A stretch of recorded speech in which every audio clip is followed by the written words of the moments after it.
मायागंज अस्पताल में बाहर की एजेंसी को काम मिलने से अब सफाई कर्मियों को है काम छिनने का डर, कर रहे प्रदर्शन। नवगछिया का भ्रमरपुर दुर्गा मंदिर, जहां नवमी पूजा के दिन दी जाती है भैंसे की बलि, जाने मंदिर का 400 साल पुराना इतिहास।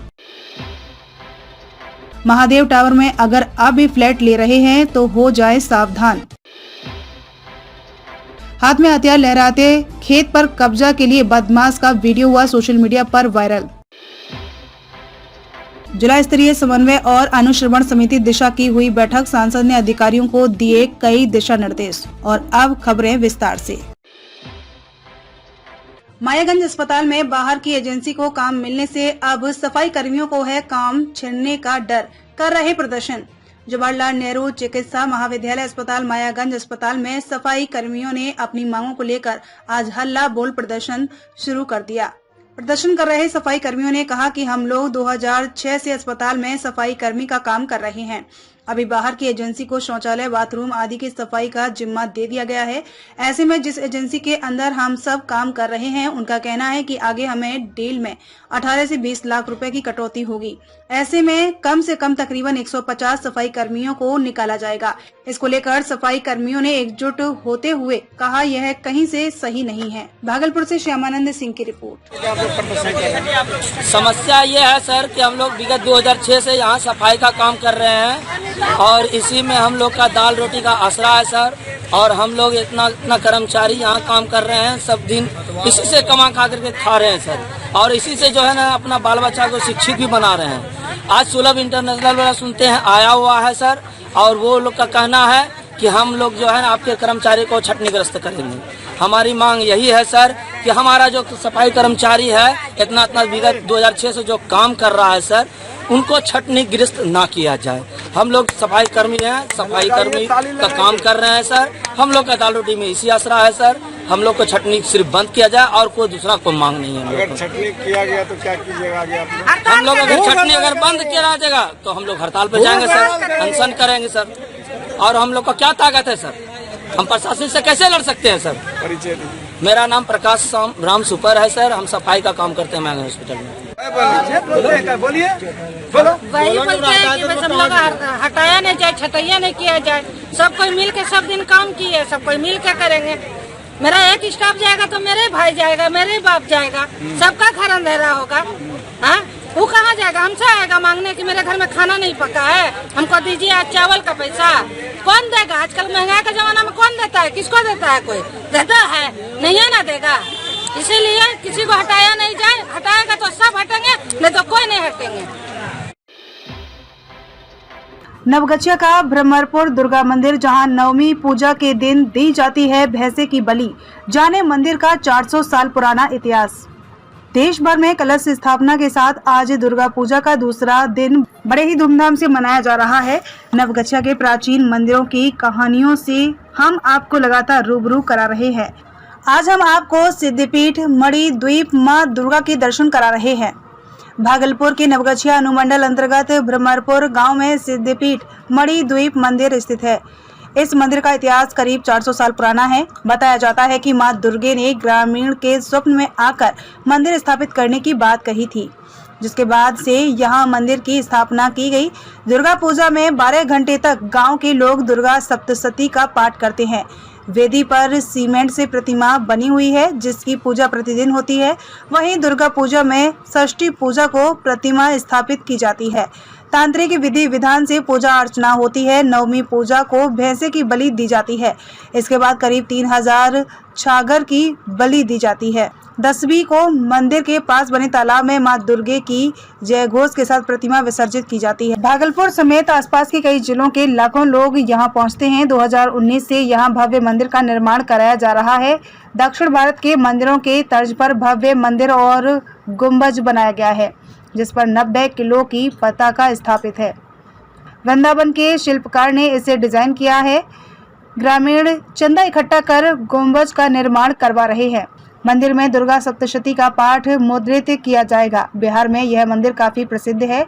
जो भी यहाँ सच्चे मन से पहुँचते हैं, उनकी मनोकामना पूरी होती है। मंदिर की भव्यता, प्रतिमा की खूबसूरती देखते बनती है। हिमांशु दीपक मिश्र, पूजा समिति अध्यक्ष ने कहा कि ब्रह्मपुर दुर्गा मंदिर लगभग 400 वर्ष पुराना है और अद्भुत निर्माण काल का अद्भुत दृश्य उपस्थित था। जब इस मंदिर का निर्माण हुआ तो ठीक दुर्गा मंदिर के बगल से गंगा नदी बहती थी। आज से 400 वर्ष पहले और 1000 ब्राह्मणों ने स्नान करके पीले वस्त्र धारण करके हाथों में गंगा की मिट्टी लेकर पिंडी का निर्माण किया है। इसलिए दुर्गा मंदिर पिंडी में ही निवास करती हैं। पहले मूर्ति नहीं थी, मूर्ति बाद में बनी है, केवल पिंडी की ही पूजा होती थी। हमारे पूर्वजों ने एक परंपरा चलाई है कि गांव का एक एक बच्चा जब तक दुर्गा सप्तशती का पाठ मंदिर में नहीं करेगा तब तक अन्न और जल ग्रहण नहीं करता है। यहाँ 7 पूजा के रात में निशा पूजा के दिन निशा बलि पड़ती है और महानवमी के दिन बलिदान होता है जिसमें हजारों बलि पड़ती हैं। उजाला कुमारी श्रद्धालुओं ने कहा कि यहाँ पर शुरुआत से ही अच्छे से पूजा होती है, आरती भी बहुत अच्छे से होती है। शाम में श्रद्धालु आते हैं, पूजा करते हैं, दूर दूर से लोग आते हैं पूजा करने के लिए। कहा जाता है कि यहाँ जो भी मांगा जाता है वो सब कुछ सच हो जाता है। नवगछिया से श्यामानंद सिंह की रिपोर्ट। शक्तिशाली है भ्रमरपुर दुर्गा मंदिर। भ्रमरपुर दुर्गा मंदिर लगभग 400 वर्ष पुराना है और यहाँ के ब्राह्मण लोग बड़ी श्रद्धा से सप्तशती का पाठ करते आए हैं। नवरात्र में तो वृद्धि पाठ करते आए हैं बहुत से ब्राह्मण। वृद्धि पाठ का मतलब है एक पूजा को एक सप्तशती का पाठ, 2 पूजा को 2 आवृत सप्तशती का पाठ और इस तरह 9 पूजा को 9 आवृत सप्तशती का पाठ। मतलब सुबह से लेकर शाम तक करीब करीब 12 घंटे लग जाते थे पाठ करने में। ऐसे ऐसे पंडितों ने यहाँ पाठ किया है और उन लोगों का अनुभव है। और दुर्गा संस्कृत उच्च विद्यालय के प्राचार्य ब्रह्मलीन पंडित गणेश मिश्र ने साक्षात भगवती के क्रियाकलाप को अपनी आँखों से देखा है। भगवती रात्रि काल में यहाँ विचरण करती हैं, ऐसा उन्होंने अपनी आँखों से देखा है, क्योंकि वो दुर्गा संस्कृत उच्च विद्यालय में ही निवास करते थे। इसलिए जब वो प्राण उनका जाने लगा तो उनके पुत्र ने कहा कि पिताजी हम आपको काशी लिए चलते हैं। कहा हम काशी नहीं जाएंगे, ये भ्रमरपुर का दुर्गा मंदिर साक्षात सिद्धपीठ मणिद्वीप है। यहाँ भगवती का निवास स्थान है। जिस तरह से राम जी का निवास स्थान साकेत है, इसलिए राम जी को साकेतवासी कहा जाता है। कृष्ण जी का निवास स्थान गोलोक है और भोले बाबा का निवास स्थान कैलाश पर्वत है। ठीक उसी तरह भगवती का निवास स्थान मणिद्वीप में है। और भ्रमरपुर का ऐसा चमत्कार है कि यहाँ माँ हमेशा विराजमान रहती हैं। और हमारे शिव शक्ति योगपीठ के पीठाधीश्वर परमहंस स्वामी आगमानंद जी महाराज, जिन्होंने पूरे भारत का भ्रमण किया है, एक दिन वो बोल रहे थे कि इस तरह की संरचना भारत में किसी भगवती के मंदिर में नहीं है। श्री दुर्गा मंदिर के सम्मुख शिव मंदिर परिसर है और भैरव का मंदिर एकदम भगवती के सन्मुख है। यह सिद्ध करता है कि यह तांत्रिक दृष्टि से और अन्य दृष्टि से बहुत सिद्ध क्षेत्र है। किसी भी मनोकामना की पूर्ति यहाँ अगर भक्त चाहे तो श्रद्धापूर्वक पूजा करने से पूर्ति हो जाती है। सिद्धपीठ मणिद्वीप कैसे मानते हैं इनको? सिद्धपीठ मणिद्वीप इसीलिए मानते हैं कि हमारे पूर्वजों ने और पंडित गणेश मिश्र ने भगवती का साक्षात दर्शन यहाँ किया है और इसी से यह सिद्ध होता है कि यह भ्रमरपुर का मंदिर साक्षात मणिद्वीप है। भैंसे की बलि पड़ती है यहाँ भगवती को भैंसे की भी बलि पड़ती है और छाग की भी बलि पड़ती है। दुर्गा पूजा में तो पड़ती ही है और पूरे वर्ष यहाँ बलि पड़ती है। इस बार मंदिर जो बनाया जा रहा है किस स्तर से बनाया जा रहा है, क्या कुछ खास है? ये बिहार का सबसे विशाल और प्राचीन भगवती का मंदिर था। पहले फूस का था, 400 वर्ष पुराना फूस का और मिट्टी की दीवार, 30-35 इंच मोटी मिट्टी की दीवार थी और उसके ऊपर फूस था। लगभग आप अंदाज कर लीजिए 100 बाय 100, उसको जोड़ लीजिए 10,000 स्क्वायर फीट में ये मंदिर फूस का बना हुआ था। और उसके बाद हमारे ग्रामीण जनों ने 1973 ईस्वी में पक्के का निर्माण किया और ग्रामीणों ने अपनी आमदनी का 12वां हिस्सा, जो नौकरी कर रहे थे, जो खेती कर रहे थे, जो मजदूरी कर रहे थे, सबने सहयोग किया और उससे पक्के का निर्माण हुआ। और 1919 ईस्वी में ग्रामीणों ने जिद करके कहा कि इस पर शिखर बनना चाहिए। वैसे हमारे पूज्य पिता प्रोफेसर मदन मोहन मिश्र जी की आकांक्षा थी कि एक शिखर बनना चाहिए, तो ग्रामीणों ने हमें यह भार दिया कि आप शिखर निर्माण के कार्य का जिम्मा लीजिए और गांव का नेतृत्व कीजिए। ग्रामीणों ने हम पर भरोसा किया और इसी के तहत हमने वृंदावन से मंदिर के विशेषज्ञ शिल्पी जितेंद्र सिंह जी को बुलाया, जिन्होंने ऋषिकेश में, हरिद्वार में और वृंदावन के इस्कॉन मंदिर में काम किया है। केदारनाथ के मंदिर में भी इन्होंने काम किया है। हमने वहाँ पर इनका एड्रेस देखा था, हमने फ़ोन किया और उन्हीं के नेतृत्व में दुर्गा पूजा 1919 ईस्वी के उपरांत 14 अक्टूबर 2019 से यह शिखर का काम शुरू हुआ। कोरोना काल में व्यवधान तो हुआ लेकिन कार्य रुका नहीं। अब शिखर का कार्य प्लास्टर का शुरू हुआ है, जोड़ाई का काम हो गया है। लगभग 130 फीट ऊंचा शिखर बना है और पताका जो लगा है पीतल का पताका है, जो करीब करीब 90 किलो वजन का पीतल है और उसमें एक तरफ हनुमान जी हैं और एक तरफ भगवती के वाहन सिंह विराजमान है।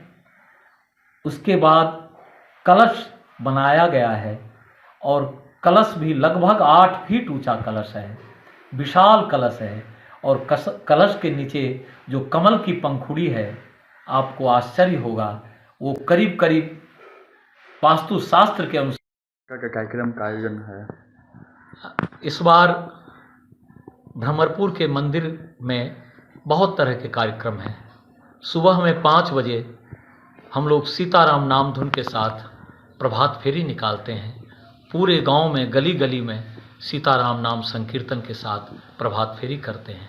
उसके बाद पंडित शशिकांत झा और पंडित धनंजय झा के नेतृत्व में तांत्रिक पद्धति से विस्तार पूर्वक 10 दिन पूजा होता है। यजमान के रूप में हमारे दुर्गा मंदिर के पुजारी पंडित अभिमन्यु गोस्वामी वहाँ पर अपना कार्य करते हैं।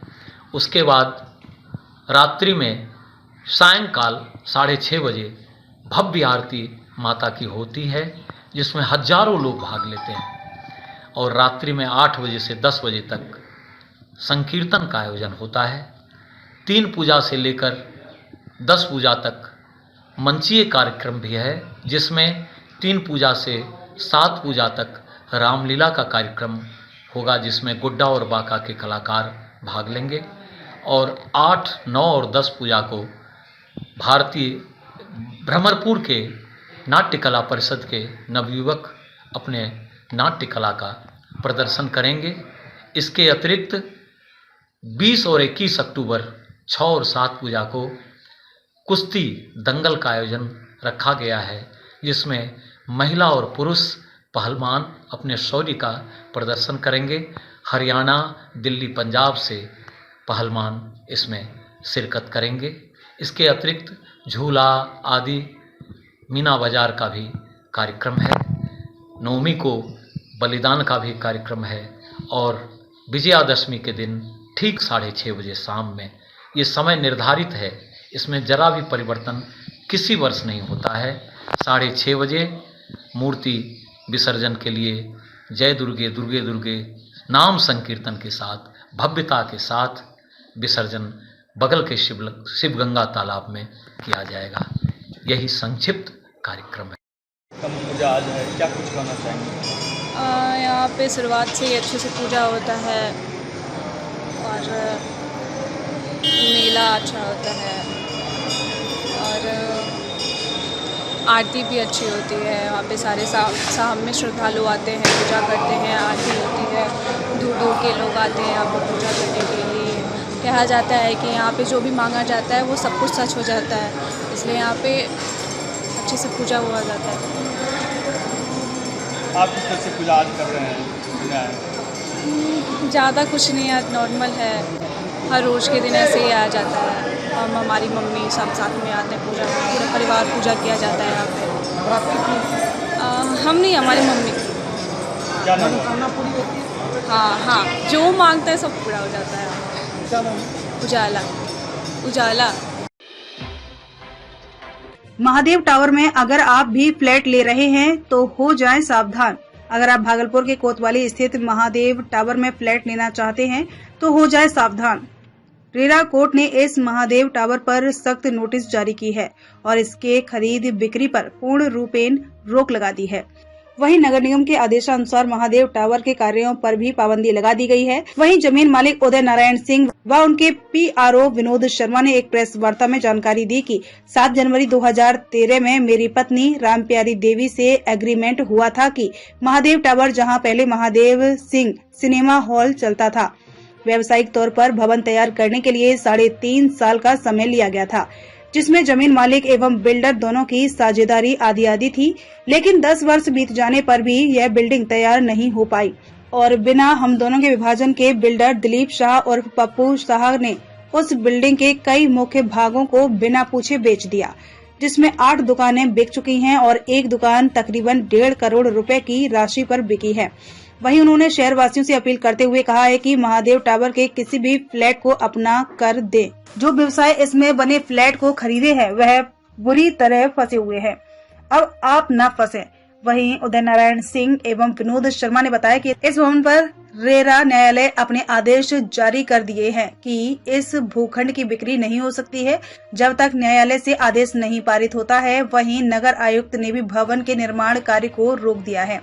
बिल्डर दिलीप शाह और पप्पू शाह पर गंभीर आरोप लगाते हुए उदय नारायण सिंह ने कहा, यह हम लोगों के साथ धोखा है, यह कहीं से सही नहीं है। जब तक कोर्ट का आदेश नहीं मिल जाता है उसमें कोई ना फंसे।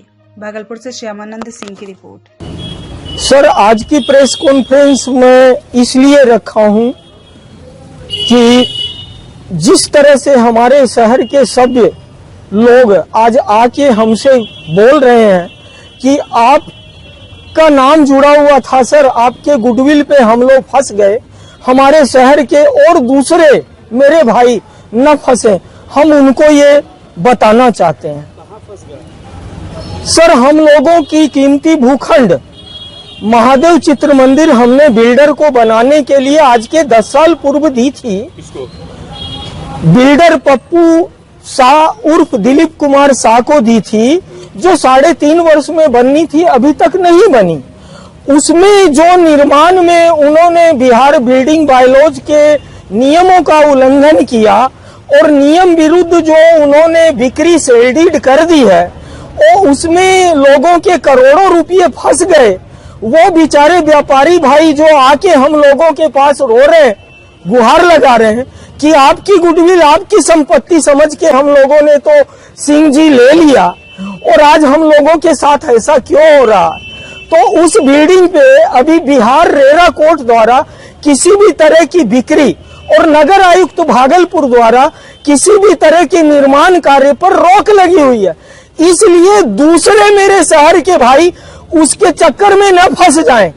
उस पे जो रोक लगी हुई है और उसने जो अनियमितताएं की है, यदि वो कोई जाली कागजात दिखा के किसी अन्य भाई को धोखे में डालता हो तो वो आकर उदय नारायण सिंह से मिल सकते हैं और कागजात की और कानूनी जो रोक लगी हुई है वो सारे कागजात मैं उनको उपलब्ध कराऊंगा ताकि और दूसरे भाई न फंस जाएं।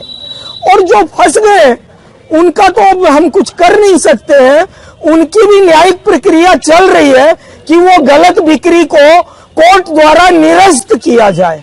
हमें बहुत अफसोस है कि मेरे शहर के भाई फंस गए। मतलब वो जो जमीन बेचा तो शेयर डिसाइड नहीं किया था? नहीं, अभी तक कोई शेयर डिसाइड नहीं है और उसमें सेल पे इसीलिए रोक भी लगी हुई है और वो निर्माण नियमानुकूल है कि नहीं इसकी भी कोर्ट द्वारा जांच चल रही है। तो जब तक ये न्यायिक प्रक्रिया चल रही है और कोर्ट द्वारा रोक है, मेरे शहर के कोई और भाई उसके चक्कर में न फंसे। समझना कुछ। मेरा नाम विनोद शर्मा है, मैं उदय नारायण सिंह भूस्वामी का मुख्य प्रबंधक हूँ। उदय नारायण सिंह, मैंने महादेव चित्त मंदिर को पहले था, उसको हम पप्पू शाह उर्फ दिलीप शाह को दिया बनाने के लिए, जिसमें शेयर मेरा 50-50% होता है और वो बिना बंटवारा बिना किसी तरह किए वहाँ जमीन का वो बिक्री करना शुरू कर दिए बिल्डिंग का। इसलिए मेरा सबसे यह है कि वो कोई नहीं खरीदे बिना हमारे परमिशन का, और न्यायालय से रेरा के द्वारा उस पर रोक लगा हुआ है और इसी पर तो वो आप नहीं बेच सकते हैं किसी को, जो खरीदेंगे वो फंसेंगे। क्या नाम हैं? उदय नारायण सिंह।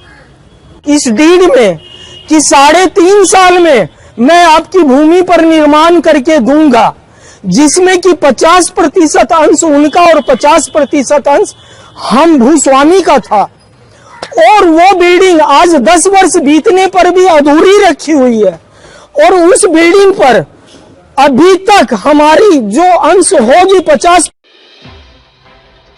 हाथ में हथियार लहराते खेत पर कब्जा के लिए बदमाश का वीडियो हुआ सोशल मीडिया पर वायरल।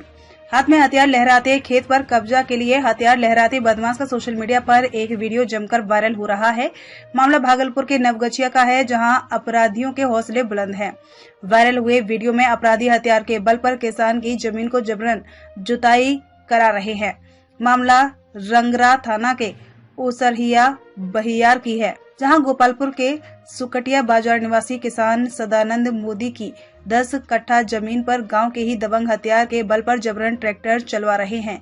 वीडियो में साफ तौर पर दिख रहा है कि अपराधी हाथ में कट्टा लेकर किसी व्यक्ति को धमका रहा है। वीडियो वायरल होने के बाद पुलिस ने मामला भी दर्ज कर ली है और आरोपियों की गिरफ्तारी के लिए छापेमारी की जा रही है। नवगछिया से श्यामानंद सिंह की रिपोर्ट। मेरा नाम है छोटेलाल महतो, घर कोस्कीपुर। क्या विवाद हुआ है जलकर में यहाँ पर? विवाद हुआ है सर, पूर्णिया जिला वाला जो है से भाई जबरन मछली मर रहा है। गोपाल सिंह जो है और खगेंद्र चौधरी जो कि यहाँ से आके गोली चलवाता है। क्या कहता है उसका है? वो कहता है कि बहता जलकर है और जलकर हम लिए हैं परमाना, सब चीज हमारे पास में है। कब गोली रसीद सब कट रहा है। कब गोली चली थी? ये 28 तारीख के ना, 28 तारीख के रात में। कितना आदमी रहता है वो लोग गोली चलाता है? वो करीब 100-150 के संख्या में है सर, और हम लोग 5 ही हैं। तो आप लोग आवेदन दिए? जी हाँ, आवेदन दिए। थाना में दिए? थाना में दिए। क्या बोला? थाना कुछ ये एक्शन नहीं लिया। हाँ, आगे और कहीं आवेदन दिए? जी हाँ, कहाँ? एसपी के दिए हैं। अभी क्या स्थिति है? अभी एसपी साहब कुछ नहीं डिसाइड दिए। और जलकर पे क्या स्थिति है अभी? अभी तो जलकर लूट ही रहा है, देखिए ना, अभी जलकर मछली भी मार रहा है। यानी प्रशासन कुछ नहीं कर रही है? नहीं कर रहा, मिला हुआ है जी प्रशासन। हाँ। अगर ऐसा रहेगा तो आप लोग क्या करिएगा? 44 कर देंगे सर। प्रशासन के ऊपर क्या करिएगा आप लोग? प्रशासन के ऊपर में जो सरपंच साहब हैं कुछ मदद नहीं करेंगे। हमारे गांव में हम 9 नंबर का पंच है। हाँ, गोली चलाता है, यहाँ पर धमसाता है। कौन चलाता है गोली? हाँ, गोली चलाया था गोपाली पूर्णिया जिला का। पूर्णिया जिला का जला। क्या बजे रात में गोली चलाया था? 9 बज रहा था ना, 10:30। हाँ, यानी गोली चली थी, ये कंफर्म है? हाँ, गोली चली। ये गांव का क्या नाम हुआ? गांव का नाम है 9 नंबर वार्ड। क्यों गोली, किस विवाद से गोली चलता है? मछली का विवाद से, जलकर का विवाद से चली। क्या जलकर उन लोगों का है? ना, उन लोगों का जलकर नहीं है। कितना दिन से आप लोग इस जलकर को देख रहे हैं? ये देखिए, इसमें लंबाई झगड़ा है, पुराना जलकर है। ये एकदा ये सब बंधा हुआ था मुंह पर, वहाँ पर सहरा लगा हुआ। हाँ, सहरा लगा हुआ था। नाम हुआ घर प्रखंड क्या मामला हुआ है? नौकरी के नाम पे कौन पैसा लिया आपसे? जिला परिषद लिया है। क्या नाम है? क्या बोल के लिया है? नौकरी देंगे आंगनबाड़ी में। कब दिलाएंगे? कब लिया था पैसा? मैं 18 में लिया है। क्या नौकरी मिला? जी नहीं। क्या बोलती है? बोलती है कि नौकरी नहीं दे सके, पैसा लौटा देंगे। कितना पैसा लिया था? 1.5 लाख। तो आंगनबाड़ी में नौकरी का।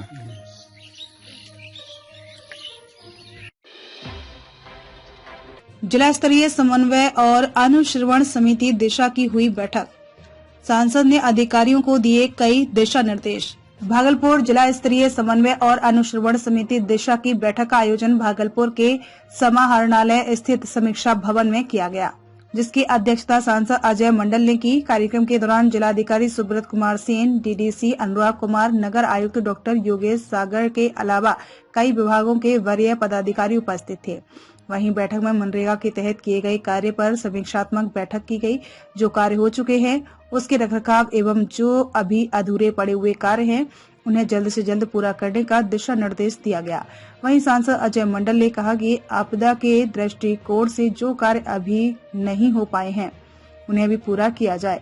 बाढ़ के समय लोगों को काफी परेशानियों का सामना करना पड़ता है। वहीं प्रधानमंत्री ग्राम सड़क योजना के तहत जो कार्य अधूरे हैं उन्हें पूरा करने का निर्देश दिया। साथ ही पीने के पानी की परियोजनाओं पर भी कई बिंदुओं पर वार्ता के साथ ही आवास योजना एवं कई योजनाओं को जल्द से जल्द जमीन पर उतरने की बात कही। सांसद अजय मंडल ने कहा, योजनाएं कई हैं, उन्हें जमीन पर उतारना जरूरी है जिससे आमजनों को सुविधा मिल सके। इसीलिए जिला स्तरीय समन्वयक एवं अनुश्रवण समिति दिशा की बैठक की जाती है। यह बैठक तभी सार्थक सिद्ध होगा जब लोग इसका पूर्ण रूपेण फायदा ले पाएंगे। वहीं सभी अधिकारियों को सांसद के द्वारा निर्देश को जल्द पूरा करने की बात कही गई है। भागलपुर से श्यामानंद सिंह की रिपोर्ट।